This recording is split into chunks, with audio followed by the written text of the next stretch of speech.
내가 잘났다고 생각하는 사람들은 여기서 실패합니다. 안녕하십니까, 반갑습니다. 증시각도기 곽상준입니다. 이 강의를 들으신 분들은 성공할 확률이 굉장히 높아지신 거예요. 여러분이 투자하신 시간과 가치가 여러분에게 실질적인 노후를 보장하는 수단으로 돌아올 것이라고 저는 믿습니다. 이거 우리끼리 비밀입니다. 이거 딴 데 가서 말씀하지 마세요. 이런 강의하는 사람 거의 아마 제 생각에는 없을 것 같아요. 이건 실전을 해본 사람만 아는 얘기예요. 네, 안녕하세요. 안녕하세요. 네, 오늘은 SK증권의 자산전략팀장님 이호석 팀장님 모시고 한번 대담을 진행을 한번 해보겠습니다. 네, 안녕하세요. 반갑습니다. 네, 여쭤보고 싶은 게 요즘 참 많은데요. 네. 금리가 시장을 너무 많이 영향을 주는 것 같아요. 네, 근데 이제 금리나 인플레이션 이런 얘기에 앞서서 과거에 화려한 이력들을 갖고 계시더라고요. 화려한은 아니고. 네, 네. 조금 생소한 헤지펀드 매니저라는 직업을 한번 경험을 해보셨어가지고 네. 이 직업에 대한 소개를 좀 해주시면 내가 어떨까 뭐 싶거든요. 했냐? 네, 그동안 이제 그때 뭐 했던 거냐? 그렇죠. 또 제가 무슨 일을 하는 어. 사람이지 헤지펀드 매니저가. 네네. 그 시작에 앞서서 이제 뭐 제가 간단하게 이제 최근에 이제 얘기 들었던 얘기 중에 네. 저는 뭐 애널리스트인데 뭐 헤지펀드 했던 얘기 하는데 뭐 솔직히 뭐 헤지펀드 잘했으면은 애널리스트 하고 있겠냐? 뭐 이런 댓글을 댓글이요. 약간 그 악성 댓글 있죠. 그런 댓글을 달아주신 분이 있는데 그 댓글에 제가 이제 뭐라고 대답을 했냐면 네. 어떻게 알았지?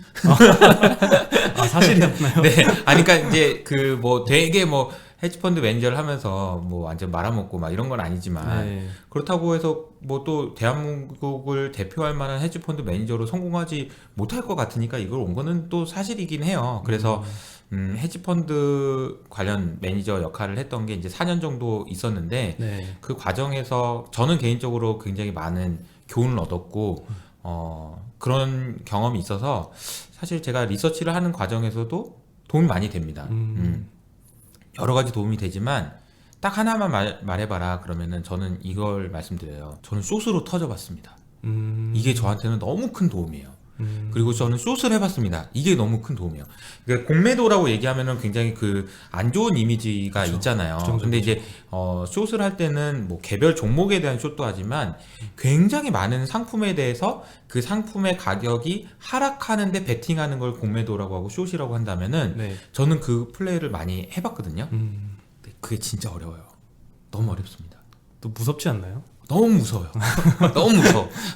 그게 왜 무서운지를 저도 나름 되게 고민을 많이 해봤고, 우리 같이 하는 팀원들하고 이렇게 얘기할 때, 야, 이게 롱에 비해서 숏이 얼마나 어려운 것 같냐, 네. 라고 얘기했을 때, 어떤 사람은 3배, 어떤 사람은 5배 어렵다, 그 정도. 라고 얘기를 많이 하시거든요. 근데 그 이유가 뭔지를 생각을 해보면은, 롱하고 숏의 가장 큰 차이점이 뭘까요? 이건 한번 질문을 한번 드려볼게요. 롱하고 숏의 가장 큰 차이점. 롱은 사는 거, 그렇죠. 숏은 파는 거. 네. 이렇게 생각하잖아요. 근데 저는 그 정의가 틀렸다고 말씀드립니다. 음. 왜냐면은 롱은 사는 거고 숏은 파는 게 맞지만 그러면 롱은 안 파나요? 팔죠. 나중에 팔잖아요. 나중에 팔죠. 이 파는 거를 우리가 이익 실현이 됐든 손절매가 됐든 이렇게 얘기하는 거고 네. 숏은 그러면 먼저 매도를 하는 거죠. 네. 그럼 안 사나요? 사야죠. 사야죠. 네. 나중에 이게 주가가 많이 빠져서 기분 좋게 쇼커버를 하는 경우도 있을 것 같고 올라가서 손절매하면서 쇼커버를 하는 것도 사는 거예요. 네. 그러면 여기서 두 개의 차이점은 뭐냐면은 롱은 매수를 먼저 하는 거고 네. 숏은 매도를 먼저 하는 거다. 음. 그러니까 롱과 숏의 가장 큰 차이는 뭐냐라고 얘기하면 이건 매수고 이건 매도가 아니고요. 네. 순서에 있습니다. 음. 어떤 가격을 먼저 결정하느냐예요. 투자라는 거는 정의를 하기에 따라서 되게 다양하게 정의를 할 수 있잖아요. 네. 근데 저는 이렇게 정의합니다. 매수 가격을 먼저 결정하고 네. 매도 가격을 나중에 결정하는 거를 우리가 투자라고 얘기하는 겁니다. 그래서 제일 많이 싸게 산 사람, 그리고 제일 비싸게 파는 사람이 이익을 보는 거죠. 근데 숏은 뭐냐면은 파는 가격을 먼저 결정하고 사는 가격을 나중에 결정하는데 나중에 결정하는 이 가격이 굉장히 많이 오를 수 있기 때문에 만약에 많이 오르게 되면 내가 100만 원어치를 숏을 했더라도 이게 200만 원이 될 수도 있고 300만 원이 될 수도 있고 500만 원이 될 수도 있잖아요. 네, 그렇죠. 내가 손실을 볼 수 있는 손실의 폭이 무한대라는 것이 가장 큰 차이점이라는 거죠. 그리고 숏을 하는 사람들은 무슨 생각으로 숏을 할까 이런 고민을 하는 것도 굉장히 중요한 고민이 돼요. 이게 저도 리서치를 하면서 과연 요새 금리가 뭐 많이 빠지고 있잖아요. 미국 네. 10년물 금리가 많이 빠지고 있다. 그러면 누군가는 웃고 있을 거라는 거죠. 다시 말하면 미국 금리가 하락하는데 베팅한 뭐 이제 채권으로 따지면 그건 롱베팅인데 금리가 올라가는 거에 베팅한 사람은 어떤 생각을 하고 있을까? 만약 빠진다는 생각을 하고 포지션을 취한 사람은 어떤 생각을 하고 있을까? 이런 고민을 하는 게 굉장히 도움이 많이 됩니다. 누가 얼마나 쫄릴까? 숏한 애들은 지금 얼마나 쫄릴까? 뭐 때문에 쫄릴까? 뭐가 나오면 얘네들이 쇼커버를 할까? 이런 고민들을 해보는 것이 시장을 전망하는 데 있어서 상당히 큰 도움이 됐다라고 말씀드릴 수 있을 것 같아요. 그래서 실제 헤지펀드 매니저 경험을 하면서 롱도 해보고 숏도 해보고 이런 경험이 지금 애널리스트로서 분석하는데 굉장히 큰 도움이 됐다라는 네. 말씀이시죠. 분석하는데도 그렇고 시장을 어쨌든 이제 맞추려고 하는 거잖아요. 네. 그런 부분에 대한 고민도 사실 그 기저에는 깔려 있는 거죠. 물론 이제 펀더멘탈 베이스로 막 논문도 많이 보고 연구도 많이 하지만 그런 베이스가 좀 깔려 있다. 그럼 제가 아까 말씀하시던 중에 궁금했던 게 네. 터져봤다고 하셨는데 터져봤다. 도대체 얼마나 터져본 거길래 네. 이게 궁금하네요. 예. 보통 그 주가가 많이 오르거나 빠지면 뭐 10%, 15%씩도 오르고 빠지고 하잖아요. 네. 예를 들어서 A라는 주식, 삼성전자를 이렇게 대표적인 제일 큰 회사니까 삼성전자를 롱을 들고 있어요. 근데 이게 주가가 뭐 10% 빠지는 그럴 리는 없겠지만 10% 빠진다고 했을 때 느끼는 체감의 뭔가 그 안 좋은 그런 감정과 숏으로 들고 있을 때 10% 올랐을 때 그 감정은 정말 비교가 안 됩니다. 왜냐면 그래요? 진짜 계속 오를 것 같아요. 너무 무서워서 이제 막 등에 식은땀이 나고 막 이럴 정도로 되게 힘든 경험이긴 합니다. 혹시 10%나 오르기 전에 마진콜을 당하거나 뭐 이러진 않나요? 그렇게도 하는데 이게 이제 기관 투자자 같은 경우는 그렇게까지 될 때까지 놔두진 않고요. 네. 예, 미리미리 이제 손실 관리를 하죠. 근데 그럴 경우까지는 없는데, 네, 그렇습니다.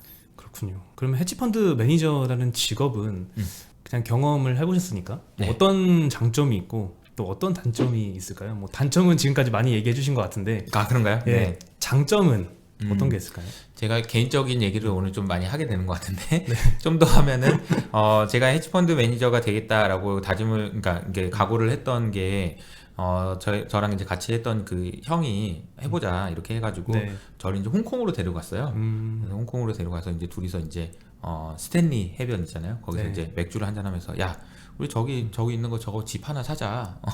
우리도 한번 해보자. 우리가 못할 게 뭐 있냐? 열심히 하면 되겠지. 그래서 정말 진짜 열심히 한번 해봤어요. 그런데 이제 제가 이 말씀을 드리는 이유는 성공하면 잘 되면 뭐 성과도 많이 받을 수 있고 그래서 뭐 어디 뭐 홍콩 뭐 이런데 뭐 집도 살 수 있고 뭐 이런 그런 좋은 점이 있겠죠. 그러니까 소위 말하는 성과를 냈을 때 받을 수 있는 성과급이라든지 아니면 그런 업사이드 이런 거 굉장히 큰 직업 중에 하나다. 반면에 그런 보상이 크면 항상 주가가 기대 수익률이 높으면 변동성이 크듯이 그렇죠. 이렇게 보상이 크다라는 것을 알고 있으면 이게 얼마나 힘들까지도 생각을 해보셔야 되는데 참 이게 제가 막 그때 당시에 힘들게 일했던 걸 생각을 해보면 눈물 없이는 말씀을 못 드려서 다음에 이제 눈물 흘릴 수 있는 자리에 불러주시면 그 얘기를 해드리는 걸로 하겠습니다. 네. 네. 그래서 제가 그 단적인 예로 말씀드리는 게 요즘에 이제 제가 여기저기 많이 돌아다니면서 일도 많고 말을 많이 하잖아요. 네, 개인 그래서 채널도 또 운영을 하시잖아요. 개인 채널도 운영하고 있고 네. 그래서 주변 분들이 너 스트레스 많이 안 받냐라고 얘기하는데 너 매니저 할 때랑 비교해보면 스트레스 얼마나 받아라고 얘기를 물어보세요. 네. 저는 이렇게 대답하거든요. 그때랑 비교하면 지금은 스트레스 없어요. 이렇게 얘기하거든요. 아예 스트레스 없어요. 그 정도로 네. 스트레스가 심한지가 없다. 너무 심합니다. 너무 심해요. 네. 혹시 근무 시간도 길었나요? 근무 시간은 따로 없었는데 뭐 24시간 자면서도 생각을 하는 거죠. 자면서도 왜 자면서도 생각을 한다고 생각할 수 있냐면 네. 자다가 일어났는데 내가 무슨 생각을 하고 있었나 봐. 일어났는데 바로 뭔가 그 포지션이 생각이 나. 이런 정도로 엄청 집중도 많이 해야 되고 되게 힘들었던 경험인 것 같아요. 수명이 길진 않은 직업인 것 같네요. 근데 지금도 여전히 보면은 뭐 레이 달리오를 포함해서 글로벌 헤지펀드 매니저 하시는 분들은 정말 존경스럽습니다. 정말 대단하신 분들인 거예요. 그러네요. 네. 네. 물론 개인적인 얘기를 많이 했네요. 네, 그러면 이제 애널리스트의 영역으로 한번 넘어가 보겠습니다. 네. 요즘 금리와 인플레이션에 대해서 전망을 되게 많이 해주시는데 사실 전망을 하기 전에 이런 전망치를 어떻게 도출하는지 그 과정도 좀 궁금하거든요. 어떤 자료를 참고를 하시는지 그래서 어떤 생각의 과정을 거쳐서 금리가 앞으로 올라갈 것 같습니다. 혹은 떨어질 것 같습니다라고 전망을 하시는지 그 일련의 머릿속이 궁금합니다. 아, 네. 와, 이게 질문은 되게 처음 들어본 질문인 것 같은데, 네. 그러면 제 머릿속에서 어떻게, 너는 도대체 뭘 믿고 그런 얘기를 하고 돌아다니냐? 이 질문인 것 같아요. 그죠? 아니, 알겠어. 오케이. 근데 너는 네 생각, 머릿속에는 뭘 생각을 하고 있는 거냐? 저는 요즘에 이런 생각을 많이 합니다. 과거의 방식으로 생각하면 안 된다는 생각을 많이 해요. 그러니까 이게 무슨 말이냐면, 금리를 설명할 때 우리가 성장, 그리고 인플레이션, 요걸 생각하잖아요. 성장이 많을수록 금리는 올라간다. 네, 인플레이션에 대한 기대가 커질수록 금리는 올라간다. 네, 그렇죠. 그리고 리스크가 커질수록 뭐 금리는 올라간다. 뭐 이런 건 회사채에 대한 얘기지만 네. 과연 근데 그것만일까요? 금리가 움직이는 것을 영향을 주는 것이 과연 그것만일까요? 이 질문을 드리는 이유는 제가 아는 이제 많은 채권 매니저분들이 뭐 금리를 전망함에 있어서 여러 가지 이야기들을 많이 할 때, 뭐 예를 들어 국내 금리를 얘기할 때, 한국의 2분기 성장률은 얼마나 될까? 그리고 인플레이션은 어떻게 될까? 라는 얘기 못지않게 네. 굉장히 많이 하는 얘기가 뭐냐면, 야, 한국은행이 그래서 우리나라 채권을 얼마나 사는데냐? 그래서 정부는 지금 적자 국채를 얼마나 발행을 하고, 그래서 돈을 얼마나 쓴다는 거냐? 돈을 얼마나 뿌린다는 거냐? 이걸 훨씬 더 얘기를 많이 합니다. 굉장히 많은 변수를 봐야겠네요. 그러면. 다시 말하면 이건 다 수급 변수예요. 미국도 마찬가지입니다. 미국이 지금 금리가 올라가고 내려가고 하고 있잖아요. 네. 근데 이게 금리가 내려가고 올라가는 현상을 보고 우리는 생각하죠. 야, 이게 경기가 안 좋아지나 보다. 아, 인플레가 오나 보다. 어쩌나 보다. 이렇게 생각을 하고 있지만 저는 사실 그 부분에 대해서 과거보다 신뢰도는 낮다라고 생각해요. 왜냐하면 이 안에 생각보다 많은 변수들이 지금 들어와 있어요. 무슨 변수가 들어와 있냐? 미국 정부가 채권을 얼마나 발행할지, 네. 그리고 그러면 과연 연준은 얼마나 채권을 사줄지 네. 등등. 사실 그러면 연준이 채권을 사준다라는 그런 팩터는 경기하고 어떤 관계가 있을까요?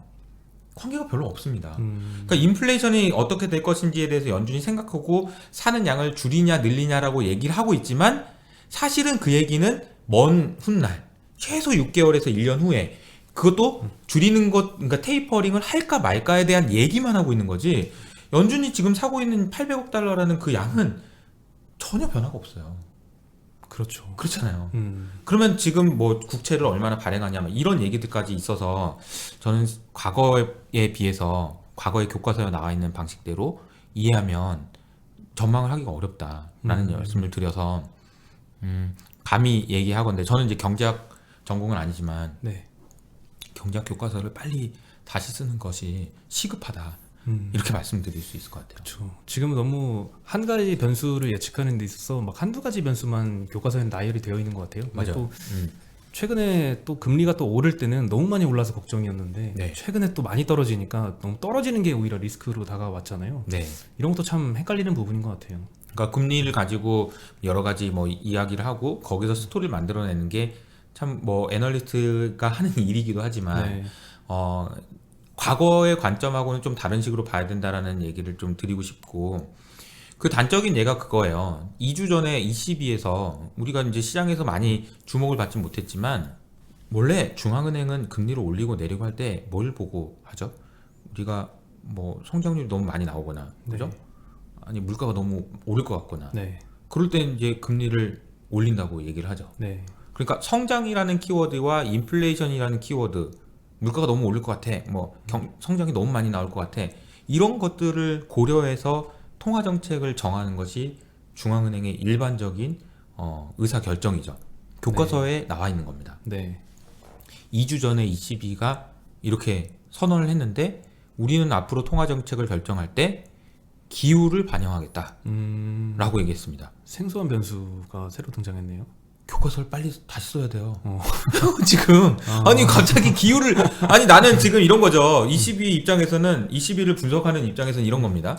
아니 나는 지금 물가랑 경기랑 가지고 이렇게 얘기하고 있는데 기후 네가 여기서 왜 끼어들어? 이런 거예요. 그러네요. 날씨가 기후 네가 왜 더워지면은 뭐 금리를 더 낮추겠다 뭐 이런 건가요? 근데 이런 거는 이제 조금 이제 말이 나왔으니까 조금만 더 설명드리면 네. ECB는 앞으로 기후를 어떤 식으로 반영하겠다라는 얘기냐면요. 연준이 미국 채권을 사는 것처럼 네. 다시 말하면 연준이 미국 정부한테 돈을 빌려주는 것처럼, 그죠? 네. 미국 채권을 산다라는 얘기는 미국 정부한테 돈을 빌려준다는 개념입니다. 네. 빌려주는 것처럼 ECB에서는 이 유럽에 있는 각 국가들에게 돈을 빌려줍니다. 독일 정부한테도 빌려주고 이탈리아한테도 빌려주고 스페인, 프랑스 다 빌려줍니다. 네. 거기에다 플러스 유럽에 있는 기업들한테도 빌려줍니다. 기업들한테 빌려준다는 얘기는 뭐냐면 회사채를 매입한다는 얘기인데 네. 우리가 예를 들자면 이런 거야. 한국은행에서 현대차가 회사채를 발행해요. 근데 회사채를 사줘. 네. 그러면은 한국은행에서 돈을 찍어서 현대차한테 빌려준 개념이에요. 이런 게 지금 뭐 ECB에서는 하고 있거든요. 최근의 움직임인가요? 아니면 원래 그랬나요? 오래됐습니다.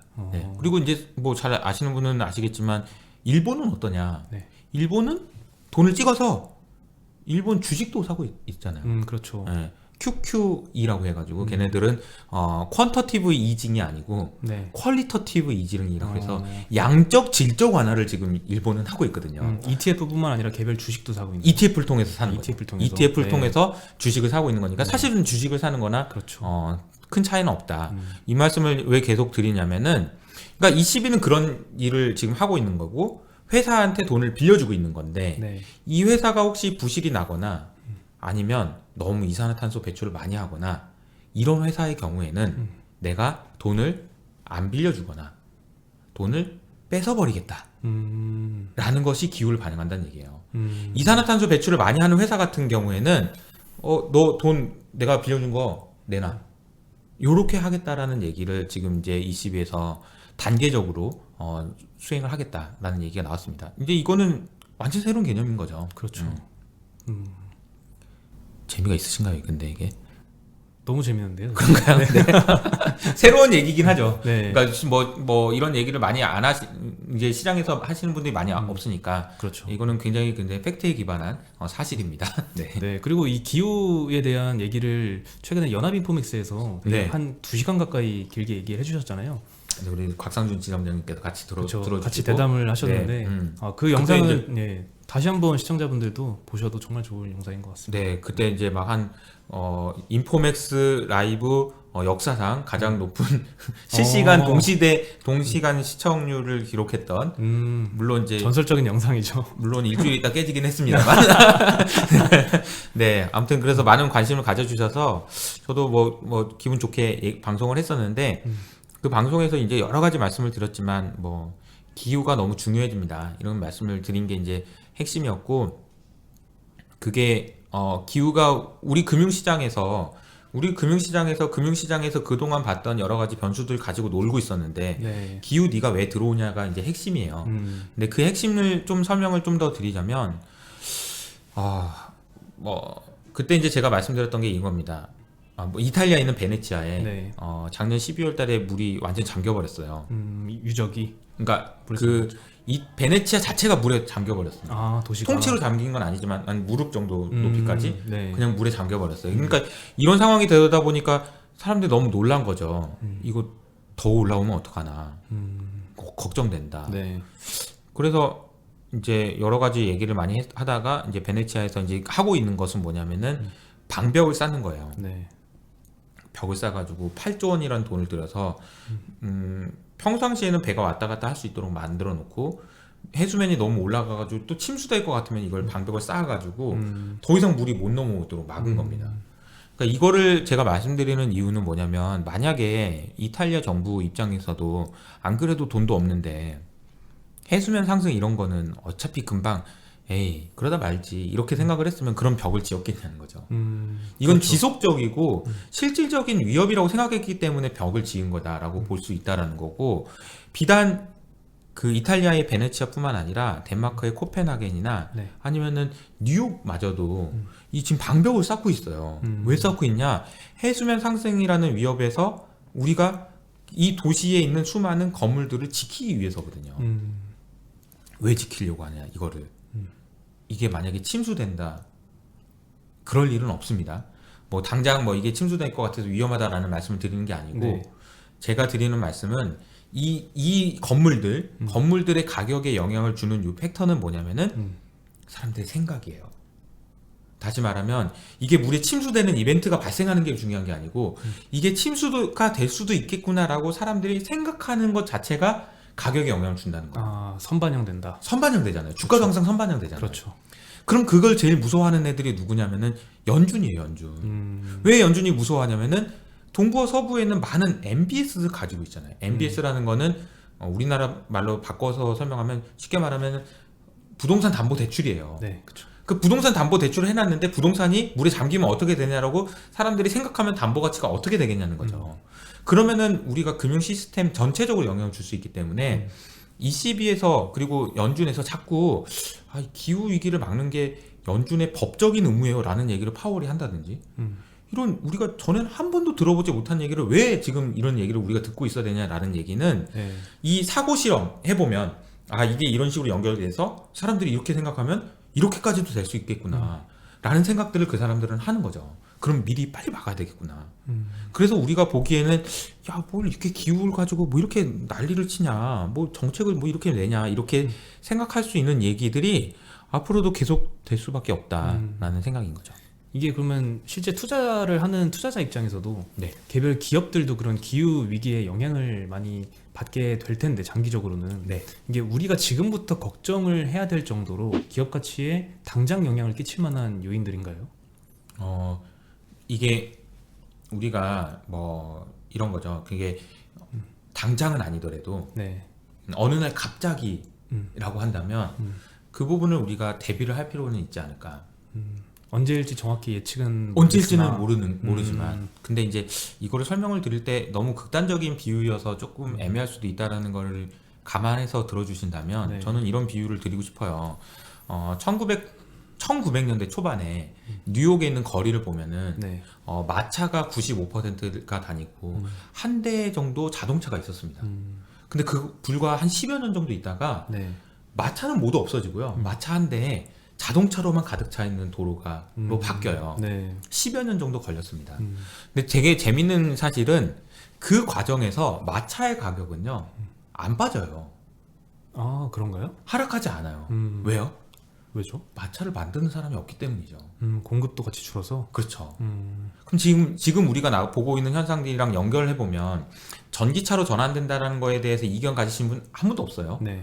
그런데 그럼에도 불구하고 내연기관을 가지고 만들어서 장사하는 그런 회사들이 버는 돈에 대해서는 가치를 인정해 주죠. 네. 당연히 그것도 돈이니까. 그렇지만 잘 생각을 해보면 마차를 팔아서 돈을 버는 회사에 여러분이 그때 당시로 돌아가신다면 투자를 하실 거냐?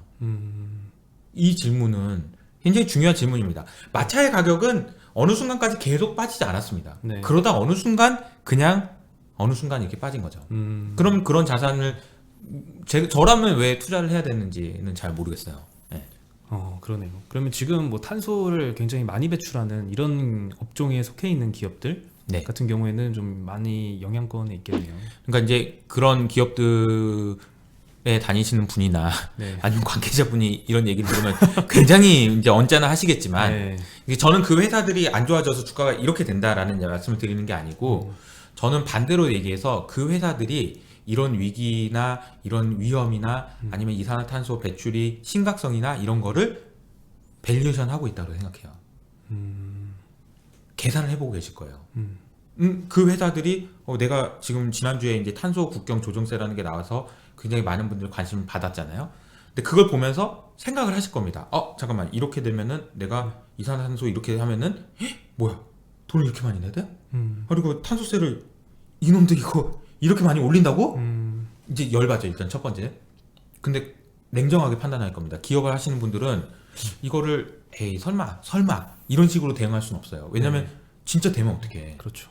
그래서 이분은 굉장히 보수적으로 진짜 낼 수도 있겠네 이거. 이거 어떡하지? 안 되겠다. 이거 줄이는 투자를 빨리 하자. 이렇게 의사결정을 하실 가능성이 높고 네. 그렇게 생각하면 우리가 여기서 투자 기회를 얻을 수도 있는 거예요. 무슨 얘기냐면 포스코가 됐든 SOL이 됐든 이런 이산화탄소 배출을 많이 하는 회사들이 뭔가 투자를 할 거 아닙니까? 네. 이산화탄소를 줄이기 위한 투자. 어디다가 뭔가를 기계 장치를 만드는데 그런 투자를 많이 할 거예요. 여의도에 계신 분 중에 기계 업종을 지금 다루시는 분들은 거의 없어졌습니다. 원래는 조선, 기계 이렇게 따로 섹터가 있었는데 네. 얼마 전에 합쳐지더니 조선 기계를 담당한 애널리스트가 있는 하우스 자체가 별로 없어요. 근데 그만큼 많이 줄어들었는데 저는 오히려 여기서 되게 기회가 있을 수도 있겠다. 그러니까 이제 제가 말씀드리는 거를 굉장히 네거티브한 쪽으로만 바라보시지 마시고 네. 기회의 관점에서 생각해 보면 또 좋은 투자 기회들도 좀 있을 수 있지 않나 그런 생각이 좀 실제로 지난주였나요? 유럽에서 이제 Fit for 55라고 이제 발표를 하면서 탄소 배출권 사업을 하는 기업들의 주가는 굉장히 좋았거든요. 맞아요. 네, 이런 것도 투자의 기회가 될 수 있겠네요. 그러니까 탄소의 가격이 이제 여러 가지 말씀을 드릴 수 있고 그렇지만 단기적으로 우리가 투자해서 활용할 수 있는 방법은 탄소의 가격이 어떻게 될 거냐. 탄소를 배출할 수 있는 권리는 얼마나 가격이 올라갈 거냐, 네. 빠질 거냐, 내려갈 거냐 이걸 생각을 해보면 물론 기대감에 의해서 올라갔던 게 뭐 빠지고 있을 수 있고 뭐 여러 가지 그런 기술적인 부분을 제외하고 시간이 갈수록 이게 어떻게 될까요? 올라가지 않을까요? 그러겠죠. 그러면 거기에 투자할 수 있는 것도 좋은 투자처가 되지 않을까 그런 생각이 듭니다. 네. 오늘 헤지펀드 이야기부터 기후 얘기까지 정말 네. 다양한 얘기 들었는데요. 이거는 일부에 불과하고요. 네. 그 다음 또 금리와 인플레이션, 특히 지금 오늘 시장도 마찬가지로 이 네. 금리의 영향을 굉장히 많이 받았거든요. 요거는 2부에서 한번 다뤄보도록 하겠습니다. 네, 감사합니다. 감사합니다.